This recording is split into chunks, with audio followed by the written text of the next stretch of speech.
Good afternoon, everyone. I am Shivaram, Aryal. And my name is Sushma and we'll be presenting on the text called New Textualities today. So, we would like to note down some keywords like postmodernism, postmodernity that will be discussed in this essay, and critical realism, linguistic tone, the thing in itself, scientific objectivism, historical amnesia, fundamentalism, and grand narrative that we talked in Jean-François Descartes chapter, Marxism, high theory, after theory, and new textualities, digital humanities, religion, tone, Abrahamic act of religion, eco-criticism, and hybrid discourse. So basically, Jose Lopez and Gary Porter are opposing postmodernism and proposing a new textuality with the help of Perry Galton and Zimmerman. So Lopez and Porter claims that postmodern is not sufficient as an intellectual response to the time we live in. In their own words, a new, different intellectual direction must come after postmodernism, simply because postmodernism is inadequate as an intellectual response to the time we live in. So, Lopez and Porter brings in Zimmerman and Terry Galton criticism about postmodernism and postmodernity. Zimmerman's argument about postmodernity is the malaise of postmodernity is its inability to provide us with a much needed unified notion of rationality. And Eagleton in his book After Theory or essay rightly criticized need and oppressive notion of universal reason, but it has also left us without any common ground for a universal sense of human dignity. So we will be discuss further. Can you go back? Yes, sir. This criticism in this book by Eagleton is the criticism of postmodernism, because Eagleton by theory means postmodern theory.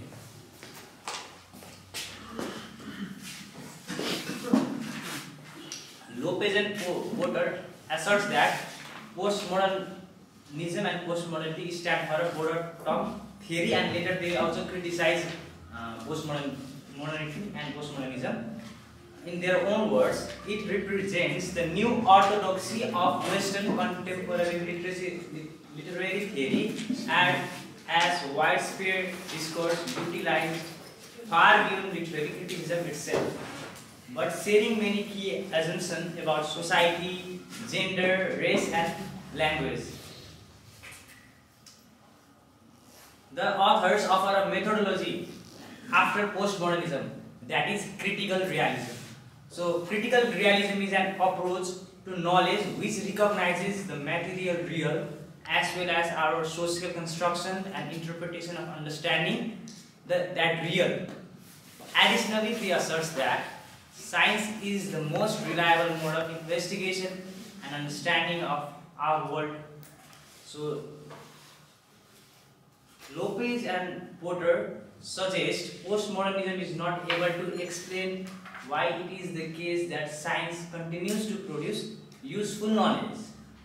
In addition, the implications of literary critical understanding are immense, and postmodernism incorporates the lesson of critical realism incorporates the lesson of the linguistic tone and argue that reinstating of the thing in itself that she will later discuss, and thus realism utilizes a signification paradigm in understanding the production of meaning, but it also stresses the importance of material reality difference. So signification paradigm here, it means Saussurian idea of sign is equal to signified and signifiers. To clarify vividly, Philippe Touet asserts, so they mentioned Philippe Touet view about postmodernism. All thoughts, all theories are about something, all perceptions are something, all texts have reference, they exist independently of our perceptions, thought and theories. For Zimmerman, postmodernism and high theory fails to answer the big fundamental human questions. What are the questions? So, why it is not able to give the basic fundamental human question? Because it is secular, scientific reason itself which is suffering from exhaustion. So Zimmerman is claiming that it is secular and it's scientific reason itself which is suffering from exhaustion. That's why it cannot, it fails to answer the big fundamental human questions. He further argues that there has been a return to fundamentally humanistic desire to understand the facets of human life and science, and high theory have failed to adequately or even partially explain such as religion, tradition, love and ultimate questions. Eagleton speaks highly on postcolonial studies, and he also opposes postmodern thoughts. He argued that a historical amnesia undermine its potential for achievement or real political change and subsequent transformation of people's lives. Eagleton's his main criticism is reserved for postmodernism thought and the creature who emerged from the postmodernism thought. For example, he brings a character, a monster that is in Frankenstein, it's a novel. Cybernetic Frankenstein monster is centerless, hedonistic, self-inventing and ceaselessly adaptive. So this creature is a product not only of postmodernism but of the rejection of universality, absolute truth. The idea of progress and concomitantly this notion expressed through grand narrative that we discussed before in John Hansard chapter about postmodernism. Eagleton is aware that his Marxist defense of the real human being, history, progress, dialectical argumentation is based on a scientific worldview and so on. This notion of Eagleton is paralleled by religion's competing claims of relevance to human lives and situation. Perhaps it is why religious become reduced to fundamentalism in Eagleton's perspective. So Eagleton is claiming that if postmodernism are mysterious creature, fundamentalist religious people are fraud. Like for example, Islam, Judaism, Hinduism or Christianity all are fraud to Eagleton. Jimerson, Eagleton and Hugh offer an alternative worldview, critical realism, religion and Marxism. They are so the author Lopez and Porter is claiming that they are dismissive in different but related ways of the failure of postmodern thought to address the big question in human lives about science, politics, belief or ethics. But authors note that much of the insight produced by theory needs to be valued but also re-evaluated and resituated. Terry Eagleton's after theory suggests, so they are supporting or claiming right to Terry Eagleton's after theory and assert that a new awareness of theory deficiency, whereas in reality this awareness paralleled the rise of dominance of theory in humanities. It was deemed unorthodox enough to be shunted into the siding. So postmodernism is orthodox and Eagleton's theory after theory it somehow unorthodox for them, the authors. A productive way to approach what has happened after theory is examination of this marginalized methodology, especially at the point in which they are re-emerged into mainstream critical awareness. So thank you.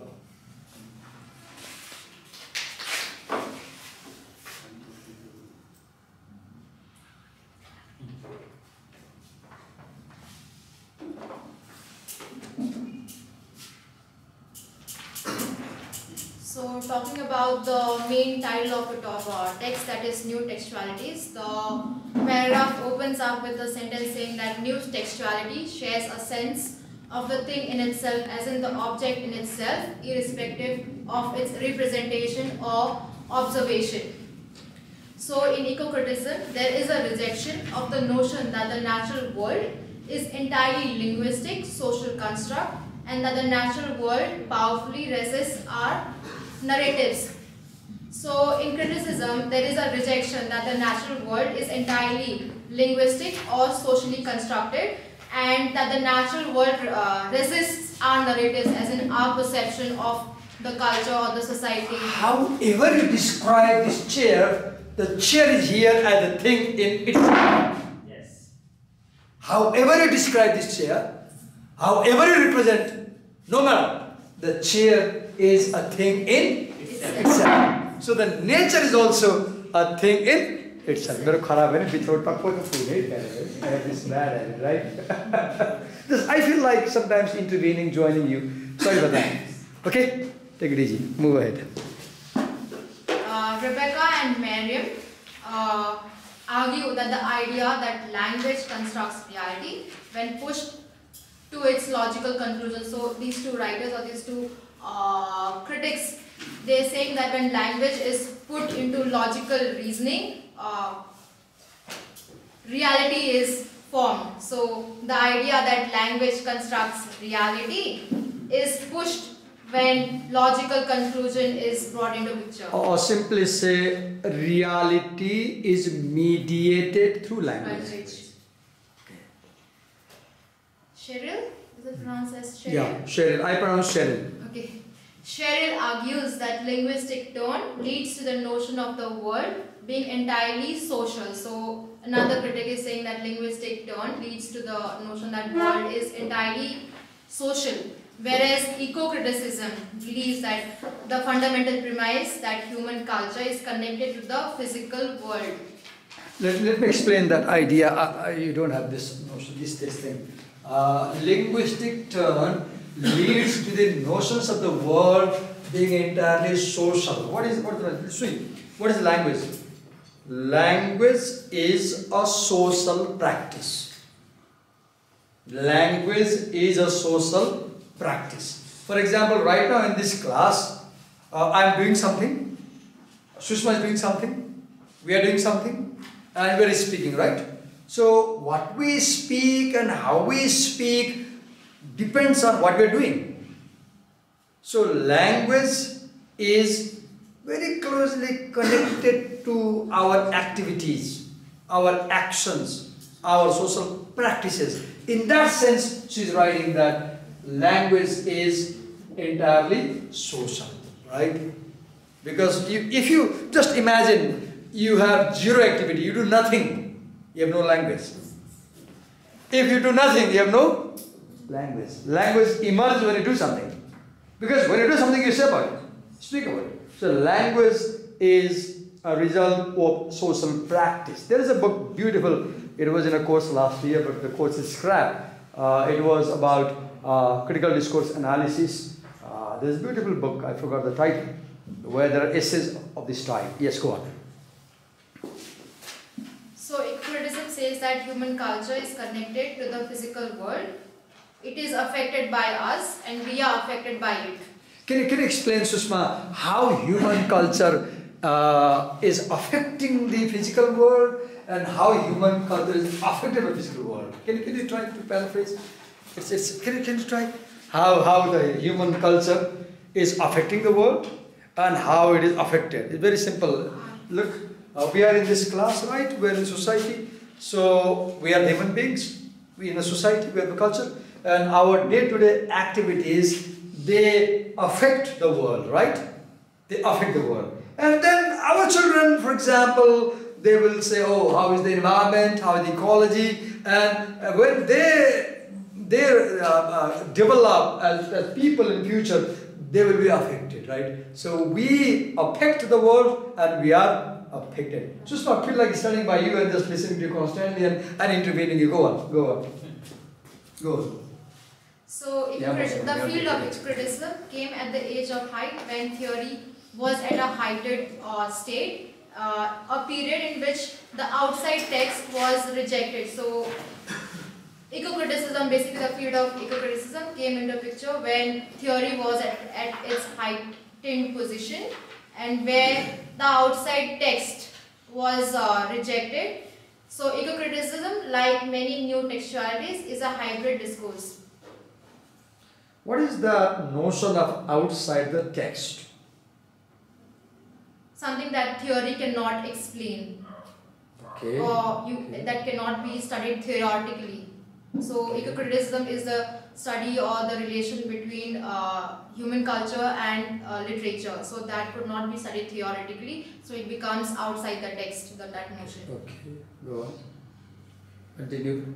So it examines eco-criticism. Okay, when I say it is eco-criticism, examines the ways which society has created the competing notions of nature, while at the same time not reducing nature to those constructs. I want to explain this because I cannot understand this point. Could you explain that point, sir, because I could not understand. Which one? The last point. It says that society has constructed competing notions of nature. The last bullet? Yes, the last. Let me read it. It examines the ways in which society has constructed competing notions of nature while at the same time not reducing nature to those constructs. I can't explain the second part, I can talk about the first part. See, everything we know, how do we know? Society. Through language. Everything we know through language. For example, we are studying English, right? So we develop a perception of the world that is shaped through the English discourse, right? Discourse in English language, right? Just imagine this was not an English class, it was an MA in economics class. Just imagine. Then our perception of the world will be shaped by the language of economics, right? And the perception of the world shaped by the economics language, for example, will be different from the perception of the world shaped by the language as English. Now, what I mean is that how we understand nature, how we understand the world, how we construct our understanding of the world, it is constructed by various socio-economic cultural discourses. Knowledge is discursive. Knowledge is discursive. For example, your knowledge of this chair, suppose I am teaching you utilitarian science, then I will say chair is something that on which you can sit comfortably. Now this is knowledge of chair, right? Because I am telling you the use of this chair, right? So your knowledge about anything is constructed. It is not essentially given. It is socially constructed. It is politically constructed. It is culturally constructed. Now once you say that our knowledge is constructed, then the second question to ask is, how is our knowledge constructed? How is our knowledge constructed? Now the simple answer is, our knowledge is constructed through discourses. Our knowledge is constructed through various discourses. Now next question to put is, what is a discourse? The simple answer is, a discourse is the totality of writing on any subject. The totality of writing on any subject. For example, this girl, being a Nepali child, she has studied a lot about feminism, right? Now, once she passes MA in English, her understanding of what a woman is, will be, let's say, constructed by the feminist discourses that she studies. right? Just if she meets a Sanskrit scholar, for example, a Sanskrit scholar girl who has not studied Western feminist ideas, then that girl's understanding of what a woman is will differ from her understanding of what a woman is, because that girl's understanding is constructed by Sanskrit discourse, hers is constructed by English discourse. Because the two people's knowledge about the same thing is constructed by two different discourses, their knowledge also will be different. Our second point, it examines the ways in which society has constructed competing notions of nature, while now here also, now if you ask a question, what is nature? Now if you ask a priest what is a nature, he might give one answer, right? If you ask a scientist what is nature, he might give another answer, right? If you ask a farmer what is nature, they will give an answer, right?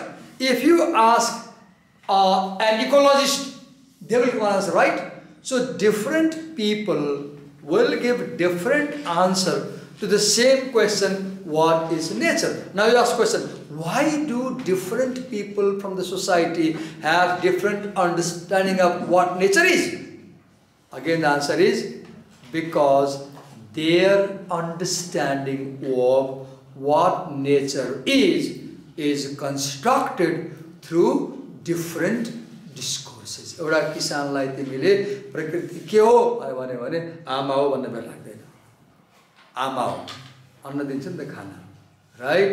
एउटा इन्जिनियरलाई प्रकृति के हो भन्यो भने something to tame भन्ला, म over dam बनाउँछु नि त त्यसलाई खोला बन्द गरेर, राइट? समथिङ टु टेम भन्ला. एउटा प्रिस्टलाई व्हाट इज नेचर भन्यो भने an expression of the divine भन्ला. अब यो प्रिस्टको आन्सर, फार्मरको आन्सर, इन्जिनियरको आन्सर, साइन्टिस्टको आन्सर, व्हाट इज नेचर किन फरक भयो त? वाइ?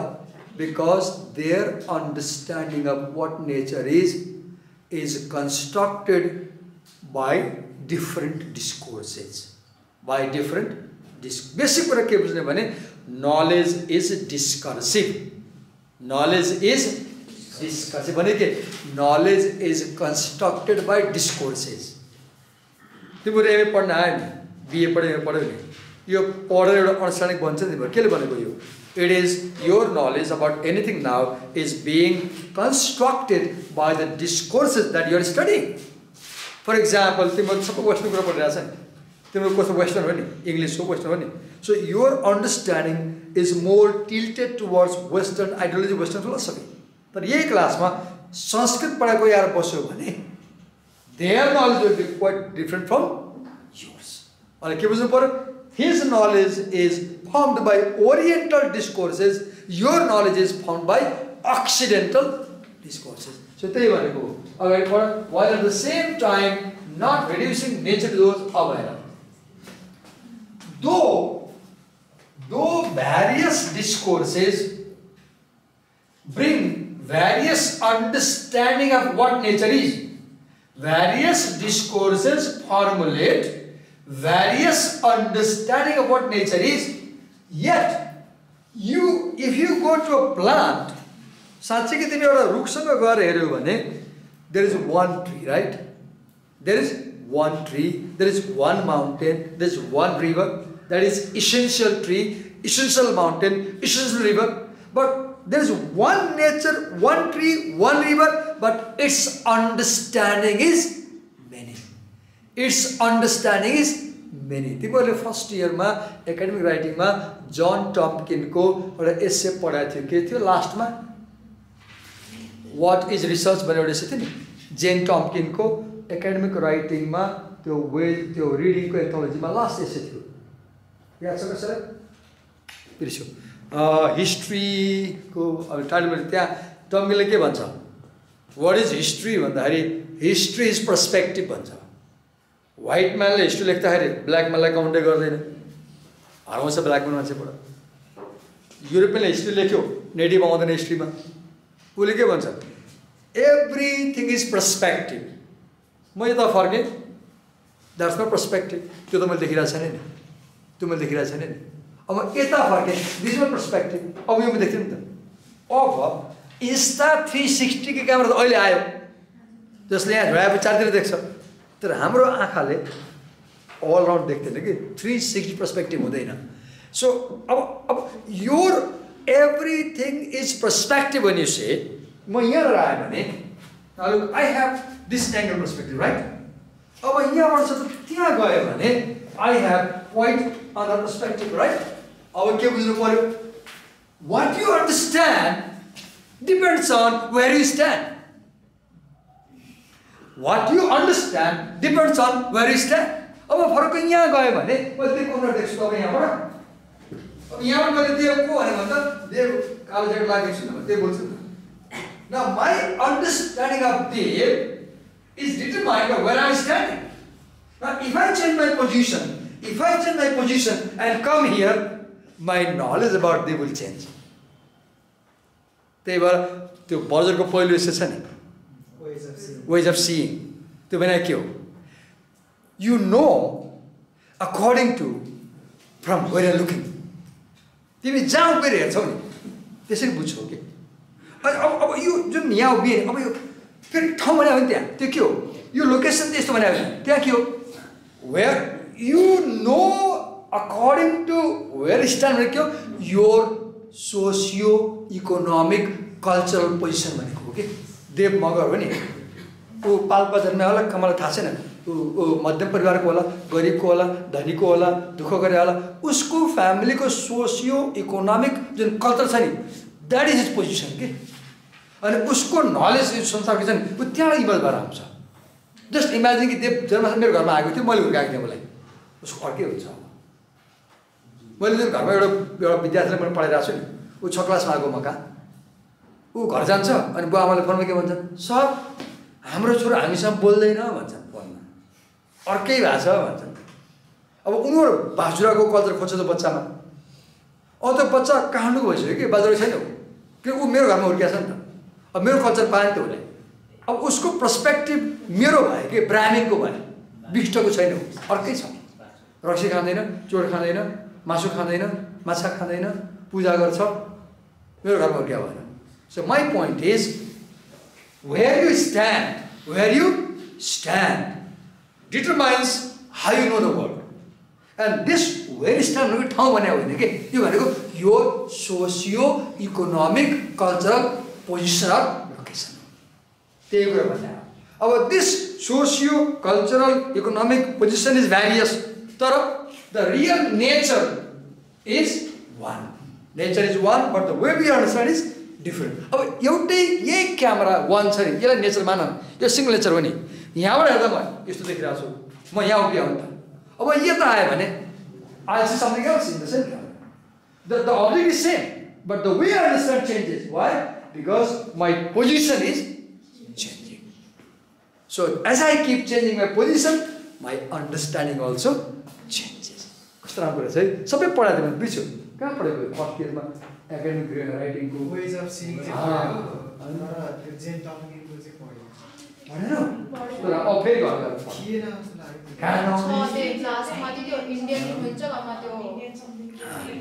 कस्तो राम्रो एसे छ जेन टम्किनको त्यो read that essay this evening पढ, त्यसमा चाहिँ you will know what is research and how to research. कस्तो राम्रो छ। Okay, thank you. Let's move on. Eco-critics also look at the intersections with other theories such as gender studies, feminism and post-colonialism. So eco-critics not only look at the relation of human with their relation with nature, but also theories regarding gender studies, feminism and post-colonialism. And one example is given below when Travis B. Mason's work. Through his work, an example of how eco-critics has diverse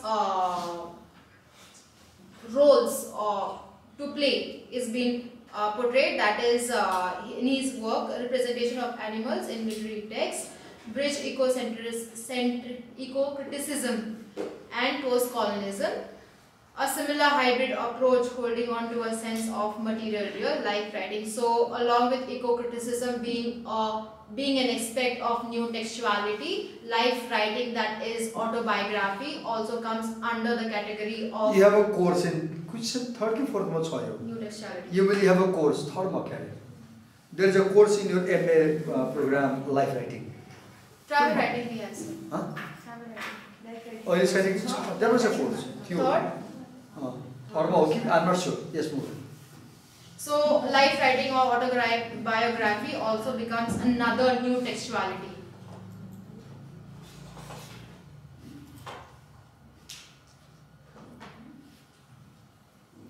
James Olney, in one of the key early texts of life writing autobiography, that is Essays Theoretical and Critical in 1980, asks certain questions, that is, what do we mean by self or himself, what do we mean by life, and what is the significance and effect of transforming life into text. So with, under autobiography, James only asks these questions and he marks these questions important. Just backside the transforming life into text. मलाई याद छ मैले सुरुमा के भनेको थिएँ यो class मैले पढाउन सुरु गर्दा एउटा स्पेलर डायरी किन भनेको थिएँ अनि त्यहाँ त्यो डायरीमा एकातिर फ्याक्ट रेकर्ड गर भनेको थिएँ कलेजमा लाइफ के हुन्छ रिफ्लेक्सन गर भनेको थिएँ कसैले गरेन एक दुई जनाले पठायो सुरुमा एक दुई हप्ता पठायो मसँग छ अहिले पनि पछि छोडिदियो हाउ ब्युटिफुल अहिले पनि म फेरि सम्झाउँछु एउटा राम्रो बानी सिक्नलाई एउटा स्पेलर डायरी किन त्यसलाई private diary don't read without my permission भन सिरानी पनि राख लुकाएर राख अनि हरेक बेलुका सुत्नुभन्दा अगाडि आफ्नो हार्टलाई त्यो पानामा पोख कि र 2-3 वर्षपछि हेर तिमी के पोखेछौ you will be amazed to see your writing you will be amazed every person has best noble in their heart the only thing we need to put it out लेख्दैनौ लेख्छ होला लुका राख्छ होला लेख डायरी लेख भने कि जर्नल लेख लाइफ राइटिङ लेख को मलाई के मन पर्यो भने transforming life into a text त्यो मन पर्यो कि यसको बेनिफिट के हो भने when you transform life into a text you can visit back to the text and criticize yourself and comment त्यो राम्रो पर्छ कि यस यदि लेख्न अल्छी लाग्छ भने लेख्न अल्छी लाग्छ मोबाइल त छ नि केही नगर स्ट्यान्ड मोबाइल राख्छु सुत्नु अगाडि अनि आधी घन्टा मोबाइललाई क्लोज फ्रेन्ड मान बोयफ्रेन्ड मान गर्लफ्रेन्ड मान इन्टिमेट साथी मान र मोबाइलसँग कुरा गर के रेकर्ड गर युट्युबमा च्यानल बनाऊ पोस्ट गर्ने गर र मान्छेलाई हेरेर रेस्पोन्स इन्भाइट गर कति अमेजिङ हुन्छ Talk to your mobile phone openly every time before you go to bed in the evening. आफ्नो मनको कुरा बोला कि अनि त्यो एउटा आफ्नो च्यानलमा post and let people watch it and see how they give the responses you get they develop you. The responses you get they amuse you, they develop. Yes, go on. So through this essay, that is that autobiography of James, he is highlighting characteristics of autobiography as to what is in it, what is the matter of autobiography. So he's saying that, to which later he says that these questions are important because understanding of biography moves from the traditional perspective, from the perspective of the primitive times, as a mere reflection of a person's life, to being in many respects constitutive, creating one coherent narrative of a person's unique psychic configuration. Sorry, psychic configuration. You will can't also let me correct it. In non-fiction, you have one essay, More Room, well writer present, where the narrator visits her grandma or mother, grandma, and she reads grandma's history in that essay. She compares her room with a shelf and chambers, and she says how many children she gave birth to, and she was so tired that she expelled grandpa from the bedroom. You know, what is writing? Unique psychic configuration. That essay, more room as you read. So, life writing is not just a reflection of your life. Autobiographical writing is not just the reflection of your life. It is a composition of your consciousness. When you write your autobiography, you formulate your consciousness. And as you read someone's autobiography, you have a clear picture of their consciousness. That's a wonderful course. मलाई यो none फिक्सनमा मन पर्ने के भने 3 page 4 page 5 page case हुन्छ सानो 3 घण्टा पढ्न भ्याउँछ एउटा युनिट अफ आइडिया हुन्छ थिंकिङ गर्न सजिलो के लामो नहुने कि फेरि पढ्नु राम्रो एसेहरू छ हरेक essay every essay is by a margin voice कोही चाहिँ यो कल्चरले मार्जिन भएको छ कोही चाहिँ राति सुत्ने दिउँसो सुत्ने राति मार्जिन भएको छ the owl Yes, go on. So, although life writing and autobiography was a new aspect of new textuality, it had certain criticisms, it faced certain criticisms, that was that whether this area or this textuality could communicate to its readers the reality of the author's experience. The question of whether the criticism, whether this particular textuality could accurately represent the author's emotions was the criticism that it faced, to which Paul the Man, he suggests or he says that it is impossible for language to represent reality accurately, and he also states that autobiography is theoretically impossible, that autobiography cannot be studied theoretically. So you cannot truly represent yourself. That's the point. That's the argument. So James Olney backs his argument by claiming that the truth of unique individual can be known through autobiographies they write, even if language is not purely transparent and the truth is not the same as fact. So basically he is saying that the truth of one unique individual can be best represented by his writing, even though the language is ambiguous or may not be that transparent to its reader, and even if the truth may not seem as a fact. Okay, so these theoretical debates initiate a new phase for autobiography. So this criticism whether it could communicate the readers the true experience of the author, and whether that language could be whether language could be helpful or be an beneficial aspect for that autobiography was the initial stage for autobiography. It was considered to be of initial phase for its studies. So the complex dynamics of new textuality can be seen in two apparently antithetical critical movements that have occurred after theory. So before moving to this point, under new textuality we have studied that eco-criticism and life writing are the two new textualities in this particular text. So moving ahead, this new textuality, after theory took a turn, there was a turn, so that was a religious turn, and the rise of digital humanities. So after the theory, there was two new areas were introduced, or two new areas were emphasized, that was the religious aspect and the digital humanities side. So Jacques Derrida's unremitting critique of metaphysics of presence, which is expressed by what theorists call logocentrism.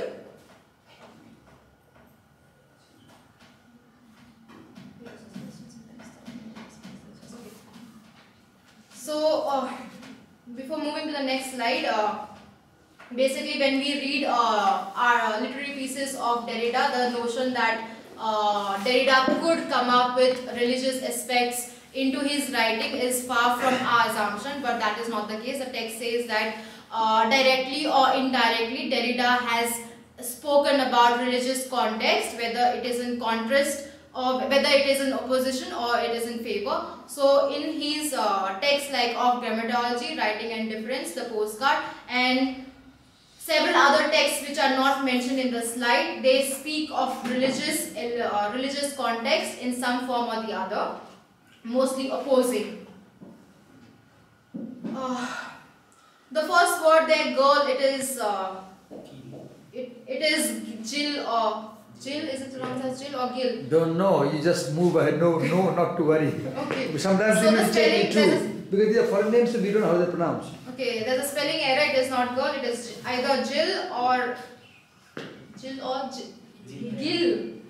Any of the two. So she. Let's assume that she is she. Let's hope. She argues that when Derrida writes on religion, it is always Abrahamic. Now, what is Abrahamic? It is either original or the gathering of three major faiths, that is Judaism, Islam and Christianity. So, when these three are combined, it becomes Abrahamic. So, Derrida is writing about religion was enormously influential, and his dimension of writing had been explored in the 1980s by a number of thinkers. So after he came up with his work, there were several writers who wrote in that same line or in that same area. So widespread engagement of religion and theory in relation to Derrida's work occurred. Religion and postmodernism conferences were the notable contributions of that period.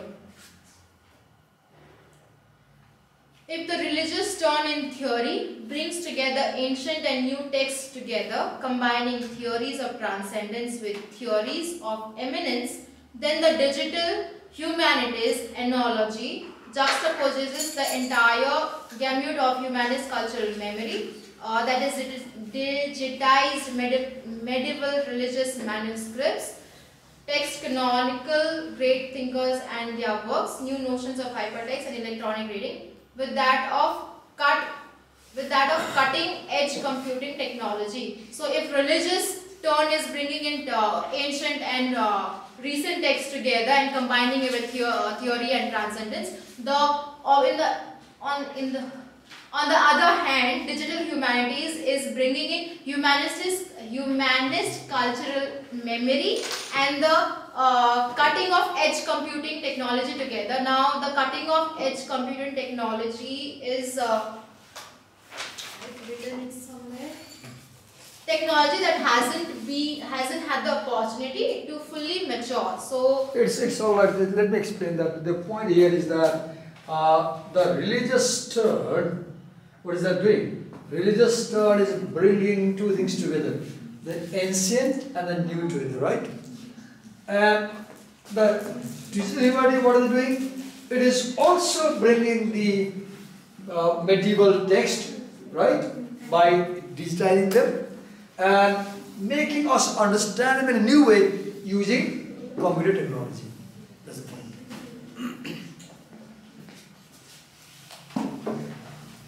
So this area of digital humanities has been called an umbrella term, which means that it covers many disciplinary practices.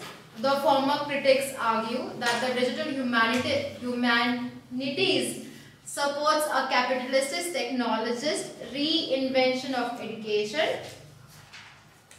That's the argument of the former critics. They say that education is done via digital humanity, via capitalist technology reinvention of education, whereas the latter critics argue that perspective of identity politics and contemporary gender and race theory suggest that digital humanities is too wide, politically neutral and suspiciously nice. It supports the study of culture, not politicized cultural studies. So the founder of digital humanities, Father Roberto A. Busa, he states or he asserts that humanities computing are precisely the automation of every possible analysis of human expression in the widest sense of the word, from music to theatre, from design to painting, to phonetics but whose nucleus remains the discourse of written text. Basically, digital humanities has facilitated information, that is facilitated information because automation of every possible analysis is available. Analyzing all human expressions using digital technology based on computer. But the basis of this all digital analysis is always written discourse. Busa's work marked the span of three main phases of the digital humanities. The first phase states that it emphasizes to the use of computers to assess the creation of text, concordances, as well as the analysis of the text using tools. The second phase, a wide range of activities meant that the field matured. These activities included the establishment of Oxford Text Archive in 1976 and the Association of Computers and in the Humanities. So in the third phase, the creation of text encoding initiative for the structured approach to text markup. Shift away from mainframe computing to new modes of personal computing and electronic communication. Susan Hockey, in a companion to Digital Humanities 2004, argues that the intervention of Internet ushered in the fourth phase, initially known as the World Wide, and was an excellent mode of publication, not only for the results of scholarly work, but also for promoting activities among a much larger community of users. Joanna Drucker suggests that digital humanities continues to evolve as a score of online projects expands from creation of digital theories to peer-reviewed publishing, the design of interpretive tools and other human-specific activities. Not explaining because I believe it is self-explanatory. Yeah, but you're doing fine because this time you're explaining more. I'm glad. Okay. Yeah. Because it is self-explanatory, it says it continues to evolve, so okay. It is understandable.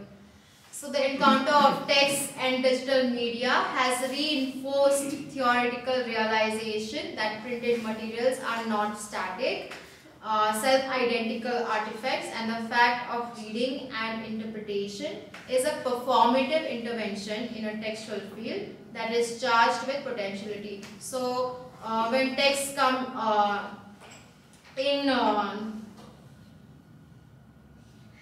have you seen in Facebook when you write something and your comment box, have you seen these days people, I don't know the word, people don't write words, they bring emojis, they bring other visual short videos. Have you seen? Yes, sir. So what is he saying? Look, the text is, there's a word, reinforced. the text is not static, it is dynamic. And the meaning is constantly changing. एउटा राम्रो paper भनेको तिमीले सानो काम गर्न सक्छौ फेसबुकमा त्यो कमेन्ट सेक्सनमा जुन वर्ड ब्याग अरु इमोजीहरु प्रयोग हुन्छ नि त्यो के प्रयोग हुन्छ र त्यसले मिनिङ कसरी क्रिएट गर्छ भनेर एउटा थेसिसै बन्छ फोर्थ सेमेस्टर अलग्गै थेसिस हुन्छ के बारे सिकाए मैले फेसबुकमा जुन आज मैले कमेन्टमा जुन वर्ड बाहेक अरु लेख्छ हुन्छ नि कोहीले के मतलब भन्न हाने कि इमोजी हुन्छ के हुन्छ त्यहाँ right how what is that text and what is the textual aspect of that kind of writing and how it creates meaning? Yes, go on. Yeah, so when text came with digital media, the theoretical realization printed materials are not static. Yeah. So this encounter involves a wide range of technology, digital library, collections, open access, digital or collaborative scholarship through the internet and web, etc. Crudely put, online resources and the text analysis tools become more freely available. Critical engagement intensifies because of digital humanities. So the level of production as well as the analysis can be more widely applied as the new digital textualities become ubiquitous. What is ubiquitous? Found everywhere. Oh, found everywhere, right. So with that, we come to an end. Thank you. Well done. हिजो किन आएन भने त्यस्तो महाभारत गरेर पो आइन्छ Oh sir, hi sir. तिमी हिजो आएन नि त पढ्दै आउनु Great sir. Can I talk to you? Come here. Yes, Come here. sir. I want to talk for a minute with you. And कुरा गरौँ है त. Can you share, Sushma, your experience of preparing this presentation? Okay. Honestly, tell the story how you prepared this presentation. Okay. So initially when I read the text, I could not understand and I had asked you for help, and the first day we couldn't And I didn't help. Yeah, the first day we couldn't meet because of some, I don't know, some errors. The next day I asked sir again, sir, could we please sit, because I was really desperate for help because I could not understand the starting part. And sir did help us and he said we will meet at 7:30 in the evening, and we did meet, and we sat for an online class for about 2 hours looking for a word called textuality. We spent 2 hours. Over 2 hours. Over 2 hours just trying to understand the word text. We browsed through 20 glossaries just looking for the word text and textuality. And then, बताओ the story. And then we did have some insight on what textuality is, and that helped us a little bit. And the next time when we sat with Sir, he explained the we sat here in the ground, right? Yes, we read. Yeah, so we sat and we discussed a little, and that also helped a little. But the main textuality part was remaining to be explained, and I found it a little difficult to understand. So I said, sir, could we please have another... Can you share, honestly, some of the difficulties you had while preparing this presentation? Understanding the text and what is the main point or the main argument that the text is trying to, discuss. Okay, that was the difficulty. Yes, because everything how did you tackle this difficulty without my help? I had to read, that's why I did not come yesterday. You had to read, that's why you didn't come yesterday. You spent the day reading. Yes, sir. How did you read? Literally with the book, you read it word by word. Word by word, sir. Check word meanings. Yes, sir. Like one side only takes like 1 to 2 hours to understand like what is the matter trying to say or what is the matter trying Now, after having gone through this experience, what is your reflection, realization?